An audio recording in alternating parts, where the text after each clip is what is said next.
Home stretch to the final battle begins tonight. At ang top 7 proteges magbabanggaan para sa makakuha ng pwesto sa pinaka-aabangang finale. Ayan na, sa isang back-to-back showdown, sasagot ang bawat isa sa hamong itinalaga ng Protege Nation at magiging kasangga nila sa entablado ang nagbabalik na Season 1 mentors. This is Protege, the battle for the big Artista Break 7 Elimination Night. Paganapan sa buhay ng mga proteges nitong nagdaang linggo, nagpaalam ang lahat sa isang malapit na kaibigan. Your battle ends tonight. Brian Benedict and Mentor Ricky. Tingin ko naman hindi naman ako natalo. Wala naman ako regret. Mamimiss ko lahat. Iti-treasure ko lahat. Mula umpisa hanggang uli.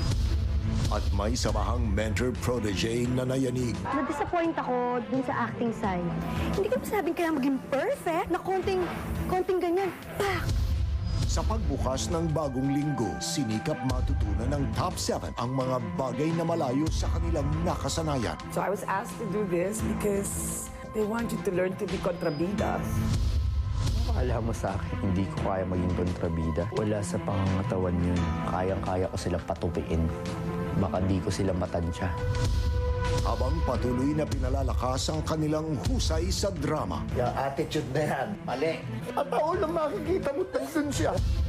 Ngayong linggo, pauunlakan ng proteges ang kanilang mga tagahanga sa isang bagong hamon kasama ang Protege Season 1 Mentors. Pero aling hamon ng Protege Nation ang maglalagay sa kanilang idolo sa alanganin at mapapaalis ang lahat ng yan ngayong gabi sa Protege.